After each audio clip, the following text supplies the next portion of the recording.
இன்றே டவுன்லோட் செய்து உங்கள் ஃபேவரட் ஷோக்களை என்ஜாய் பண்ணுங்க.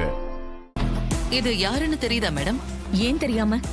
இந்த லூசு பையதான் அந்த ராஜா சேதுபதியோட பேரன். No, your wrong madam. இவன் ராஜா சேதுபதியோட பேரன் கிடையாது.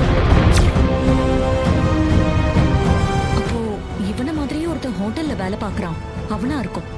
நான் கூட ஒரு தடவை அவனை நேர்ல பாத்திருக்கேன். இல்ல மேடம், அவன் ரெட்ட விஷயம் போட்டு உங்களை நல்லா ஏமாத்திட்டு. அப்போ இவன் ஒரே ஆள் தானா? ஆமா, இவன் ஒரே ஆள் தான். அதோட இவன் ராஜா சேதுபதியோட பேரனே கிடையாது.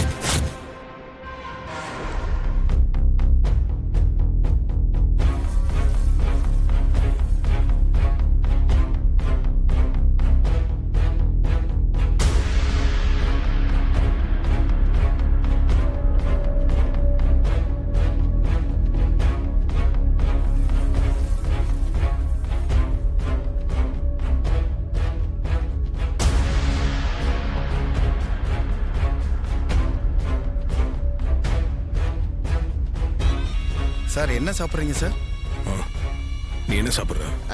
எனக்கு ஒரு வெஜ் நூடுல்ஸ் போதும், தந்தூரி சிக்கன். அவங்க கேட்டது கொடுத்துருங்க. ஓகே, எனக்கு ஒரு தோசை போதும். Okay sir, thank you sir. அவனுக்கு என் மேல டவுட் வந்து என் கூட செல்ஃபி எடுத்து அந்த ஒரிஜினல் பேரனுக்கு ஃபோன் பண்ணி விஷயத்த சொல்லிட்டான். அதனால ஒரிஜினல் பேரன் உஷாராயிருப்பான். இப்ப என்ன பத்தின டீடைல்ஸ் தான் அவன் கலெக்ட் பண்ணிட்டு இருப்பான். அதனால இந்த விஷயத்த கொஞ்சம் ஆற போட்டுதான் அவனை பிடிக்கணும். கரெக்டான ரூட்ல போய் அவனை கண்டுபிடிச்சு நிரூபிக்கணும். அதுக்காக தான் நான் இதுல அவசரப்படாம கொஞ்சம் பொறுமையா இருக்கேன். சீக்கிரம் கண்டுபிடிச்சு சொல்றேன், நீங்க கவலைப்படாதீங்க மேடம். அப்போ இவ்ளோ நாளா நான் முட்டாளா இருந்திருக்கேனா? என் வீட்ல என்ன நடக்குதுன்னு எனக்கு ஒண்ணுமே புரியவே இல்லை. இன்னும் கொஞ்ச நாள் பொறுங்க மேடம், உங்க குழப்பத்துக்கெல்லாம் விட கிடைச்சிரும். உனக்கு இந்த மாதிரி விதவிதமா வாய்க்கு ருசியா சமைச்சு போகணும்னு தான் ஆசை. ஆனா நீதான் அதுக்கு ஒத்துக்க மாட்டேங்கிறியே. பாட்டி கிட்ட உனக்கு என்ன பிடிக்கும் என்ன பிடிக்காதுன்னு கேட்டு தெரிஞ்சுக்கிட்டது எல்லாமே வேஸ்ட். விதவிதமா சாப்பிட்றது மட்டும்தான் வாழ்க்கையா? சாப்பாடுன்றது மருந்து மாதிரி. அளவா சாப்பிட்டோம்னா அது மருந்து இல்ல, அதுவே நம்மளுக்கு போதும். எல்லாத்துக்கும் ஏதாவது பதில் வச்சிருக்கேன். உன்னை என்னதான் பண்றதோ தெரியல. நீ ஒன்னும் பண்ண வேண்டாம், சாப்பிடு.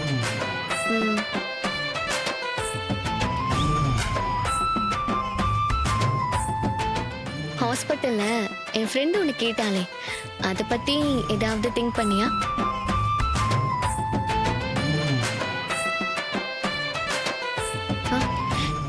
என்ன மறைக்கிறா?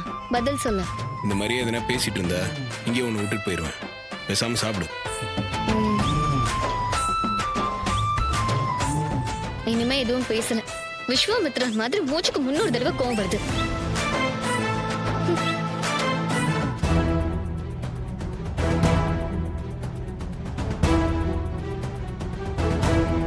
ராஜா, அம்மா எங்க? அங்க.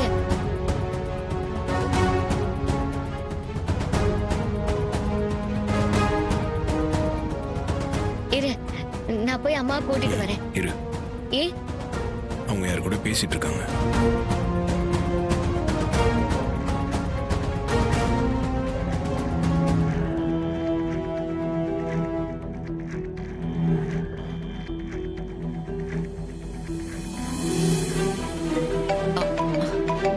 Excuse me.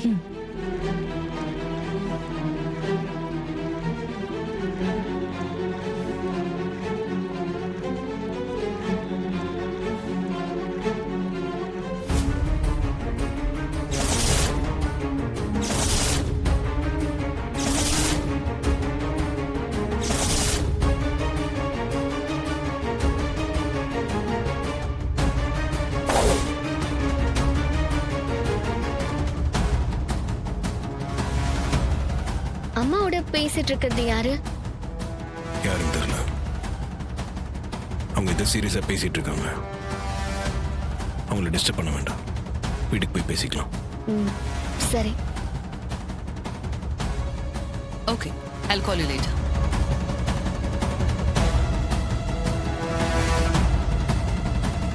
சாப்பிட்டு முடிச்சிட்டியா?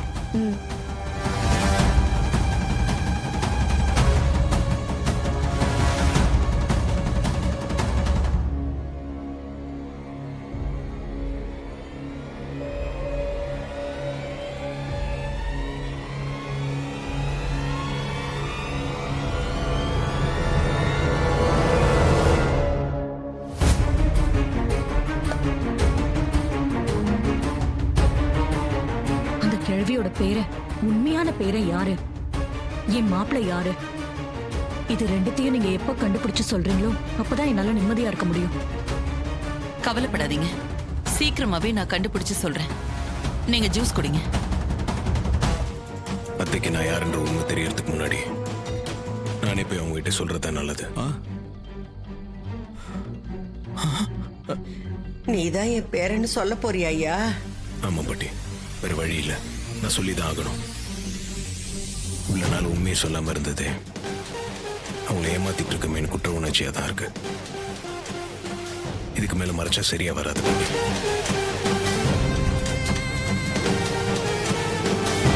நீ சொல்றதெல்லாம் சரியா?